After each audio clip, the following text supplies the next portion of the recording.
G'day folks. Today on the bench I'm going to tie you up Brent's pink poacher. This is one of the first flies that I come up with on my own.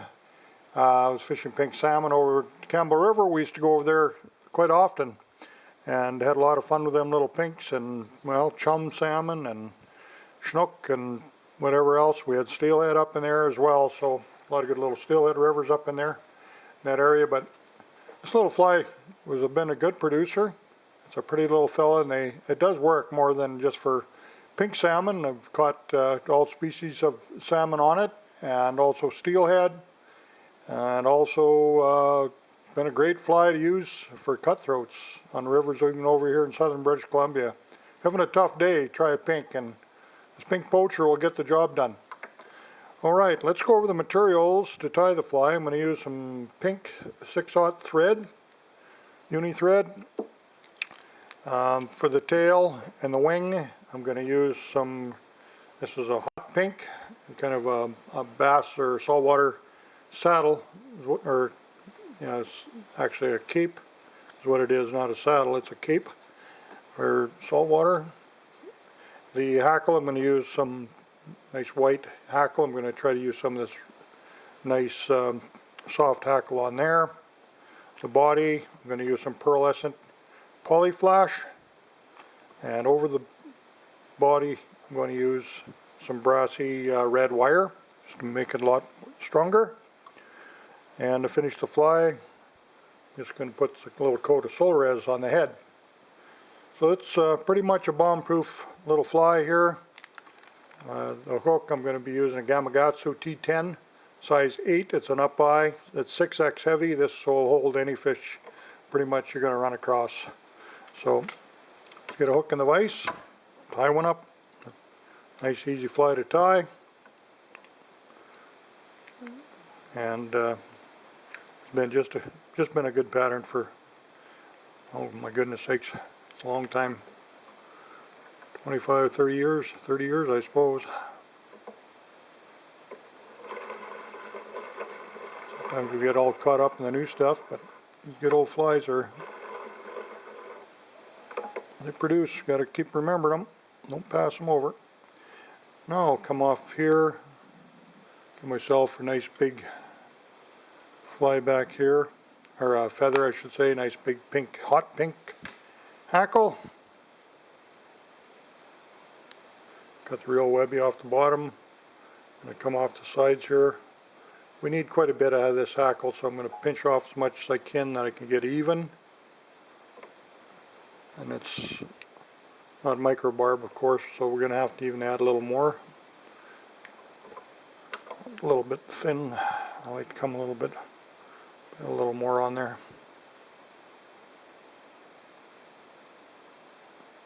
Lay that on top. Soft loop, come in behind. That locks that in right at the bend where it's supposed to be. Straggler out of there, get that out, and then I'll just wrap down over the butts. Come around the back, and I get some of my, you can use small, I'm using size brassy, it's just a little bit bigger. Red wire, you can use whatever color you want, it's basically for strength. You can use a contrasting color sometimes, adds a little to the pattern too. If you don't have the exact materials, you kind of use what you got and you'll figure it out. All these materials are available at any shop.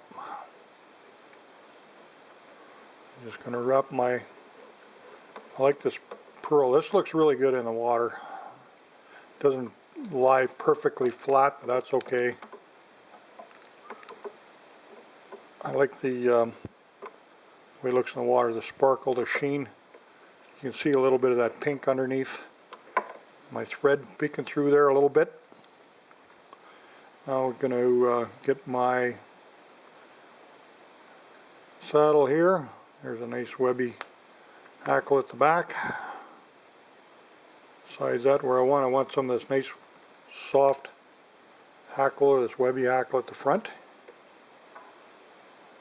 Tied by the butt right at the front here. I'm just going to throw a half hitch on here, go to my thread post. I'm using a Norvise today for this fly. And I can just start winding, get a fair amount of hackle on here. Some nice turns. It's kind of a shrimpy looking fly, got a lot of movement. And I'm just going to counter wrap my hackle, keep that nice and solid on there. It's not going nowhere. Tie off the wire. Always cut wire off the inside of your scissors. Don't cut it off by the tips, you'll ruin your scissors. Some good turns on here, just 6/0. It's not heavy thread, but give it lots of turns. Now I'm just going to kind of fold my hackle back with my fingers. I don't want it sticking straight up. I can kind of preen it back, fold it back a little bit. And then I'm going to put a wing over that. So this hackle at the top is actually going to kind of impede my wing a little bit. So I'm just going to trim along the top. Just lays in there a little bit neater, or a little flatter. Give it a little haircut up there. I just want the bottom really to show anyway. Okay, now we should have lots of, better go get myself some more, another big feather here. Pink, hot pink. There we go. Pull that off to the side to get your tips lined up. We want a pretty good wing. I used to tie this, and I still do, with hot pink polar bear. And I still do, like say, I'm tying it with this pink hackle because I know it's a lot easier to find than polar bear. And it does work not as polar bear, you can't beat it. There's no, but see how my wing will lay pretty nice along the body. I'm just going to bring my scissors right behind that eye. It's an up eye, so I got to place it right in there. And then I can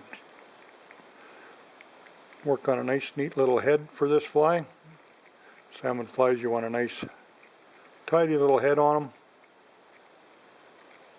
Don't crowd the hook eye. There you go, and then we're just going to finish that off.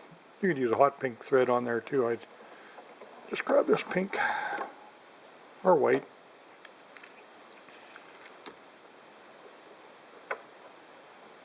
That fly looks really cool in the water, and it works great. It's unweighted. This fly works really well. I don't weight all my flies. I like them pretty natural. I let my fly lines get down to where I want to be in the zone. And I do weight some flies, don't get me wrong, but get that a nice little coat of UV. Bring in my UV light. Cook that on there.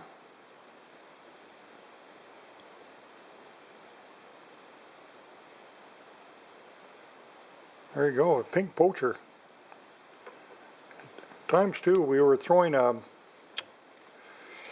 the end of our drift, almost throwing a downstream mend, not upstream, but a downstream mend, so there's a bit of a loop in the line going backwards.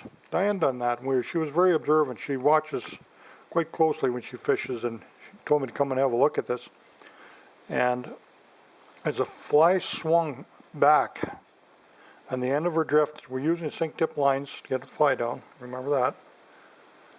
When the fly would get to the end of the swing, it would come up in the water. It actually come up, and boy, I'll tell you, they would hammer it right there all the time. It was just pretty much predictable. So I'll maybe demonstrate that. We get on the water sometime, we do some videos or whatever, but it was a downstream end with just a little bit of a loop, maybe a hook, maybe 6 feet or 4 feet, and at the end of the drift it would just turn right around and come up. And those fish, when you do that in front of them, boy, it works. And there's a lot of steelhead back that'll lie right below your feet too. They'll be way down and tight on the banks. You try that on them, and you'll be surprised how many grabs you get right out below you. So here it is. It's a pink poacher. All the best for that. We'd like to thank you for watching again today on Sports Fishing on the Fly on the bench, and we hope to see you back soon. Thanks for watching. To watch all our latest Sport Fishing on the Fly episodes and to order Sport Fishing on the Fly merchandise, head to www.sfotf.ca. And if you would like to book an adventure like this one shown, head to ontheflyadventures.ca and book yourself the trip of a lifetime.